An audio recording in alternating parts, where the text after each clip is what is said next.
నమస్తే. ప్రస్తుతం నేను ఉప్పల్‌కి సంబంధించినటువంటి ఏదైతే ఉప్పల్ టు గట్కేసర్ రోడ్ ఏదైతే ఉందో అక్కడున్నా. సడెన్‌గా నా ఎనక చూడొచ్చు మొత్తం గూడా డస్ట్ అనేది వస్తా ఉంది. ఈ డస్ట్‌లో దాదాపు ఒక 15 నిమిషాలు, 20 నిమిషాల నుంచి నేను ఇక్కడనే అబ్జర్వ్ చేస్తా ఉన్నా. అసలు ఈ రోడ్డుకు సంబంధించి వ్యవహారం ఏంటి? ఎక్ ఎప్పటివరకు ఈ కారిడార్ పూర్తవుతది అనేది గూడా తెలుసుకునే ప్రయత్నం చేసిన. సో, దాదాపు 2018లో ఈ ఫ్లైఓవర్ అనేది స్టార్ట్ అయింది. అంటే 2018లో దాదాపు 675 కోట్లతో ఈ ప్రాజెక్టు మరి కేంద్ర ప్రభుత్వ నిధులతో ఈ ప్రాజెక్టు ఎలివేటెడ్ కారిడార్. సో 6 లైన్ల రోడ్డు ఫ్లైఓవర్ ఇది. 6 లైన్ల ఫ్లైఓవర్ అనేది స్టార్ట్ అయింది. కానీ 2018లో నితిన్ గడ్కరీ శంకుస్థాపన చేసినటువంటి ఈ ప్రాజెక్టు, ఈ ఎలివేటెడ్ కారిడార్ ఇంకా మరి పనులు నామమాత్రం జరుగుతున్న పరిస్థితి కనబడతా ఉంది. అయితే గతంలో ఉన్నటువంటి ఏదైతే ప్రాజెక్టు చేపట్టినటువంటి సంస్థ ఉందో ఆ సంస్థ ఆర్థిక ఇబ్బందుల వల్ల ఈ ప్రాజెక్ట్ ఆగిపోయిందని అయితే ప్రస్తుతం ప్రభుత్వం చెప్తుంది. కొత్తది అంటే మళ్ళీ వాళ్ళను తీసేసి కొత్తగా మళ్ళీ ప్రాజెక్టు వేరే వాళ్ళకి ఇచ్చారు. వాళ్ళు 2025లో ఈ కొత్తగా మళ్ళీ పాత వాళ్ళ దగ్గర నుంచి తీసుకొని కొత్త వాళ్ళకి అప్పచెప్పారు. అప్పటి నుంచి కూడా కొంత మరి పని నడుస్తుందని చెప్తున్నారు. కానీ ఏ దాదాపు ఈ కొత్త ప్రభుత్వం అంటే కొత్త వాళ్ళు వచ్చినాక కూడా సంవత్సరం అయింది వీళ్ళొచ్చి కూడా. సో నెక్స్ట్ మంత్ ఇప్పుడు ఆగస్టులో ఉన్నాం మనం. నెక్స్ట్ దసరా కల్లా ఈ ప్రాజెక్ట్ మొత్తం ఈ ఎలివేటర్ కారిడార్ ఈ 6 లైన్ల ఫ్లైఓవర్ అనేది పూర్తి కావాల్సిన అవసరం ఉంది. కానీ నెల రోజుల్లో ఇది పూర్తవుతుందా అంటే ఖచ్చితంగా ఇది ఇంకొక సంవత్సరం బట్టే అవకాశం కనబడతా ఉంది. సో మొత్తం కూడా ఇక్కడ ఉన్నటువంటి ప్రజలు లోకల్ ఇక్కడ ట్రావెలింగ్ కావచ్చు అంటే వాహనదారులు అయితే తీవ్ర ఇబ్బందులు పడుతూ ఉన్నారు. 8 సంవత్సరాల నుంచి ఇంత ఇబ్బంది పడుతూ ఉన్నారు. అంటే డస్ట్ అయితే ఘోరాది ఘోరంగా డస్ట్ వస్తుంది. ఈ డస్ట్ వల్ల మొత్తం ముక్కులోకి నోట్లోకి డస్ట్ పోయి చాలా ఇబ్బంది పడుతూ ఉన్నారు వాహనదారులు కావచ్చు, లోకల్గా ఇక్కడ ఉండేటువంటి వ్యాపారస్తులు కావచ్చు, అలాగే ఇక్కడ రోజు నిత్యావసర వస్తువులకి అటు ఇటు తిరిగే వాళ్ళు కావచ్చు, చాలా ఇబ్బంది పడుతున్న పరిస్థితి అయితే కనబడుతూ ఉంది. సో ఈ జాప్యం వెనుక ఉన్నటువంటి మరి మతలబేంది గత ప్రభుత్వంలో 2018కి సంబంధించినటువంటి గతంలో బీఆర్ఎస్ ప్రభుత్వం ఉండే ఆ బీఆర్ఎస్ ప్రభుత్వం కూడా మరి చాలా లేట్ చేసింది. సో మళ్ళీ రేవంత్ రెడ్డి వచ్చిన తర్వాత అంటే కాంగ్రెస్ ప్రభుత్వం వచ్చిన తర్వాత ఒక సంవత్సరం పాటు కూడా ఇది అక్కడ జాప్యం జరిగింది. ఎందుకంటే కొత్త కాంట్రాక్టర్ రావడానికి 1 ఇయర్ తీసుకున్నారు. సో 1 ఇయర్ తర్వాత వీళ్ళు కూడా పెద్దగా ఫోకస్ చేసింది లేదు. ఇప్పుడు అసలు ఈ మొత్తం ఈ వర్క్ చూస్తూ ఉంటే దాదాపు ఇంకొక సంవత్సరమో 2 సంవత్సరాలు పట్టేటట్టుగా అనిపిస్తూ ఉంది. ఇప్పుడైతే వాహనాలన్నింటినీ కూడా ఈ రోడ్డు గుండా కాకుండా కొంత ప్రత్యామ్నాయాలు చూపించుకుంటూ కూడా ఇటు మరి వాహనాల దారులు అయితే మళ్ళిస్తూ ఉన్నారు. పనులకు ఆటంకం కాకుండా మరి పనులు శరవేగంగా జరిగేటట్టు మరి ప్రభుత్వం అటు సంస్థ ఏదైతే ఈ సంస్థ చేపట్టిందో ఆ సంస్థ మరి ముందుకు తీసుకెళ్లే ప్రయత్నం చేస్తూ ఉన్నారు. కానీ ఖచ్చితంగా తీవ్ర ఇబ్బందులు పడుతూ ఉన్నారు ఇక్కడ ఉన్నటువంటి ప్రజలు. సో దాదాపు మరి ఈ ప్రాజెక్టు 675 కోట్లతో చేపట్టినటువంటి ప్రాజెక్టు ఎందుకు ఇంత జాప్యం అవుతుంది? దీంట్లో కాంట్రాక్టర్ల మరి జాప్యం ఉన్నదా? ఇంట్లో అధికారుల జాప్యం ఉన్నదా? లేదంటే దీంట్లో గవర్నమెంట్ల జాప్యం ఉన్నదా? గత ప్రభుత్వ గవర్నమెంట్ జాప్యమా? లేదంటే ఇప్పుడు ఈ ప్రభుత్వం వచ్చినాక కూడా ఎందుకు మరి వెంటనే చేయలేకపోయింది? 2004 అంటే 2023 డిసెంబర్లోనే కాంగ్రెస్ ప్రభుత్వం వచ్చింది కదా. మరి ఎందుకు వెంటనే మరి టెండర్లను పిలిచి కొత్త టెండర్లను పిలిచి ఎందుకు అప్పచెప్పలేకపోయారు? 2025 దాకా మీరు ఎందుకు ఆగిరు? 2025 జూలైలో ఈ కొత్త కాంట్రాక్టర్కు మరి ఇది అప్పచెప్పారు.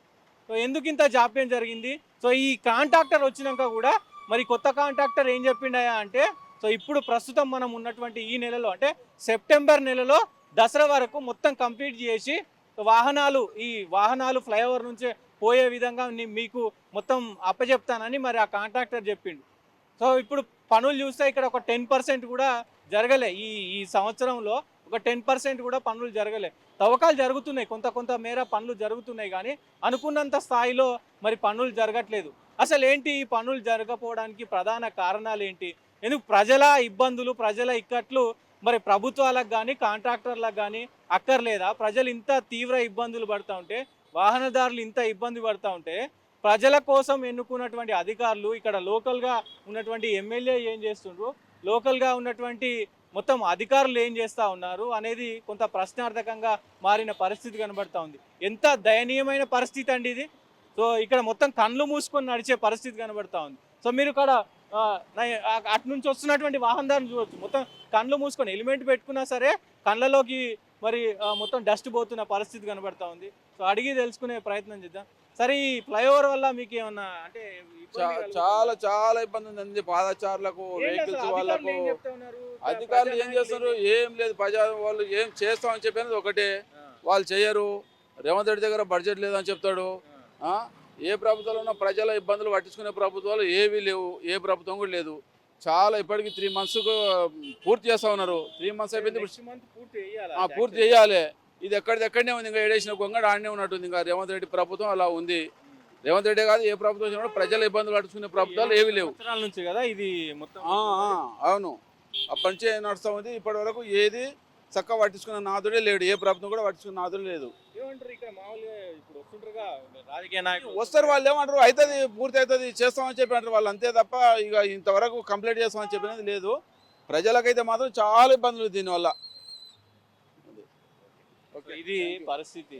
సో అసలు ఈ పరిస్థితి ఎంత దారుణంగా ఉందంటే ఇది ఒకటే కాదు, అటు సైడు మేడ్చల్కి సంబంధించినటువంటి సేమ్ సిచ్యువేషన్. మేడ్చల్లో కూడా దాదాపు చాలా రోజుల నుంచి నడుస్తూ ఉంది. ఇక్కడ ప్రధానంగా ఇటు రైట్ సైడ్లో అటు లెఫ్ట్ సైడ్లో రెండు ఇటు సైడ్ ఉన్నటువంటి వ్యాపారస్తులు ఇప్పుడు ఈ డస్ట్ అంతా కూడా ఈ మొత్తం డస్ట్ అంతా ఆ షాపులలోకి వెళ్తూ ఉంది. వాళ్ళకి నానా జబ్బులు వస్తూ ఉన్నాయి, నానా అనారోగ్య సమస్యలు వస్తూ ఉన్నాయి. సో చాలా ఇబ్బంది పడుతూ ఉన్నారు వాహనదారులు అయితే. అసలు ఇంకా చెప్పనవసరం లేని పరిస్థితి కనబడతా ఉంది.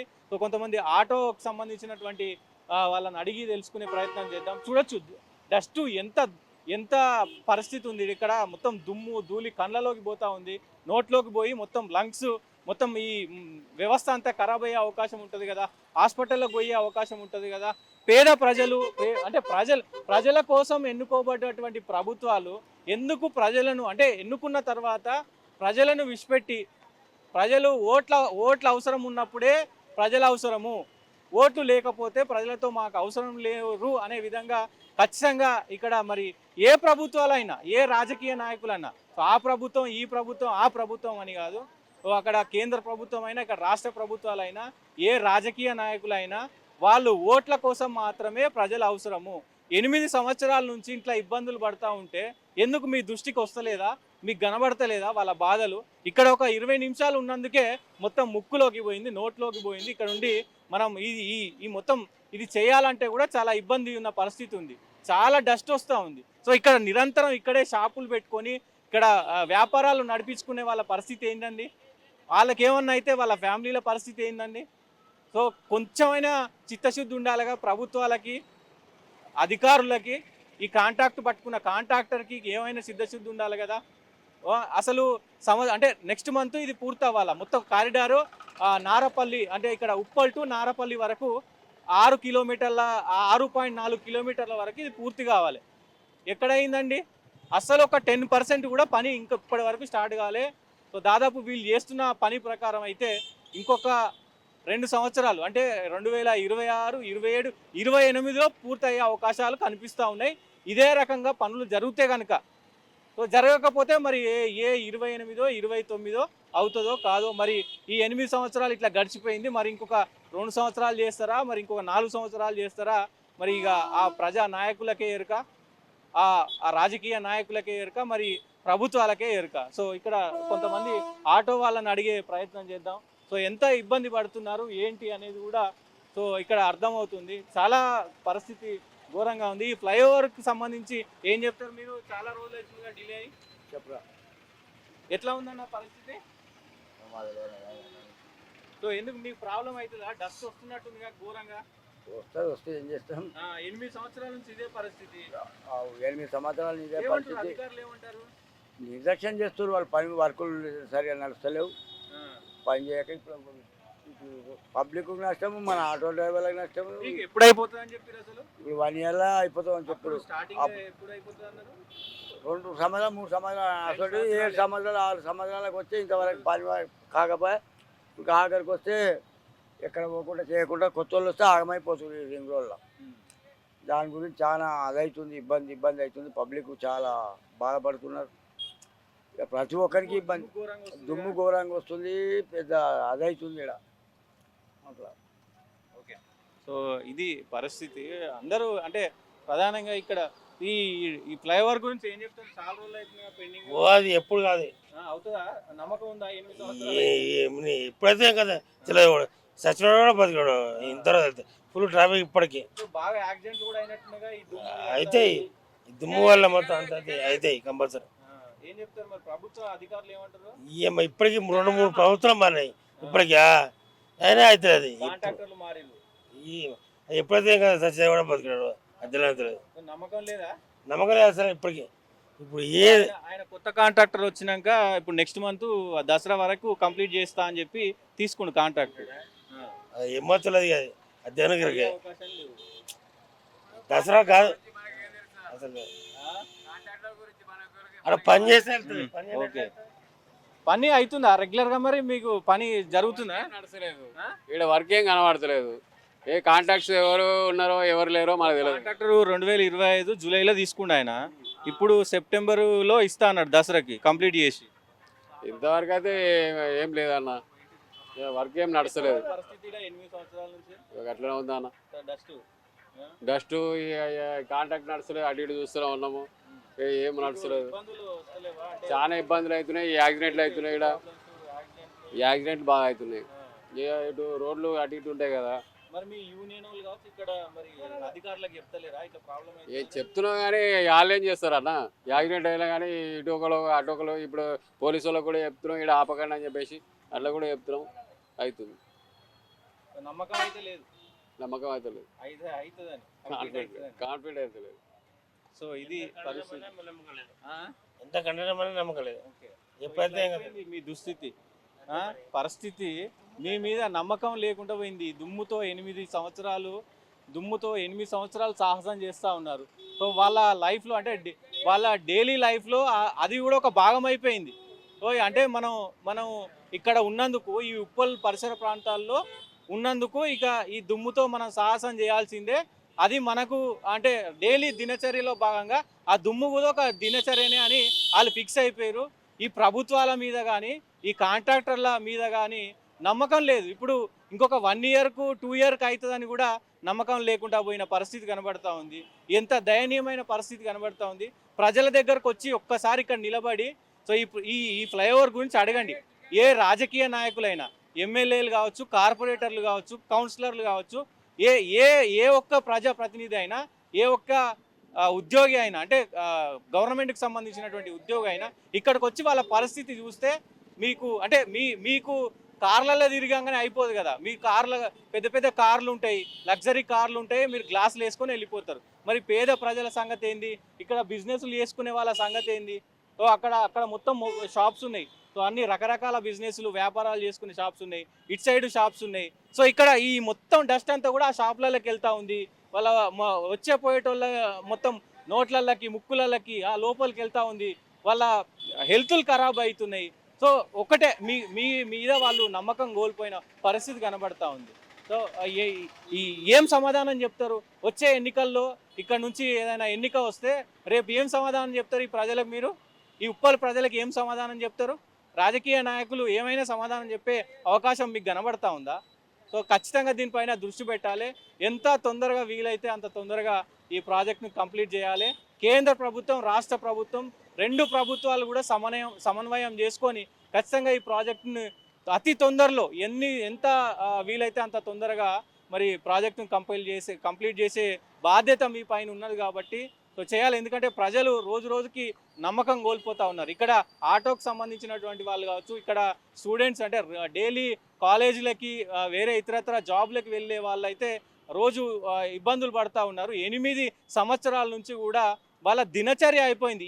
ఇది మాకు డైలీ దినచర్య, మేము ఇట్లనే ఫేస్ చేసుకుంటూ వెళ్ళాలి. ఎవరు వచ్చినా ఏం చేయలేరు, ఏ రాజకీయ నాయకులు వచ్చినా ఎవరు ఏం చేయలేరు, మా బతుకులు ఇంతే అని వాళ్ళు ఫిక్స్ అయిపోయిన పరిస్థితి కనబడతా ఉంది. సో వాళ్ళని చూడాల్సిన బాధ్యత మీకున్నది కదా. ఓన్లీ ఓట్లు వచ్చినప్పుడు మాత్రమే మేము వస్తాము, ఓట్లు వచ్చినప్పుడు మాత్రమే ప్రజలకు మేము ఇది చేస్తాం అది చేస్తాం అని చెప్పి ఓట్లు అయిపోతాయి, గెలుస్తారు, మళ్ళీ మీ దారి మీదే. కానీ నెక్స్ట్ ఎలక్షన్స్ వచ్చినప్పుడు కూడా మీకు ఈ షాక్ తగిలే అవకాశం కనబడదా? సో అది మీరు గుర్తిస్తలేరా? ఖచ్చితంగా ఈ వీడియో ప్రభుత్వం చూడాలి, ప్రభుత్వ అధికారులు చూడాలి. సో ఈ కేంద్ర ప్రభుత్వానికి సంబంధించినటువంటి ఎంపీలు కూడా చూడాలి, బీజేపీ ఎంపీలు కూడా ఇది చూడాలి. ఎందుకంటే చాలా ఇబ్బంది పడుతున్నారు ప్రజలు ఇక్కడ. సో ఈ కారిడార్కి సంబంధించి చాలా ఇబ్బంది పడుతూ ఉన్నారు. ఖచ్చితంగా దీనిపైన ప్రభుత్వం, అటు కేంద్ర ప్రభుత్వం ఇటు రాష్ట్ర ప్రభుత్వం, రెండు ప్రభుత్వాలు కూడా ఫోకస్ చేయాలి. ప్రజలకు ఈ మొత్తం గోస నుంచి, ఈ డస్ట్ గోస కావచ్చు, ఈ దుమ్ము గోస కావచ్చు, దీని నుంచి ఉపశమనం కల్పించాలి ఎంత వీలైతే అంత తొందరగా.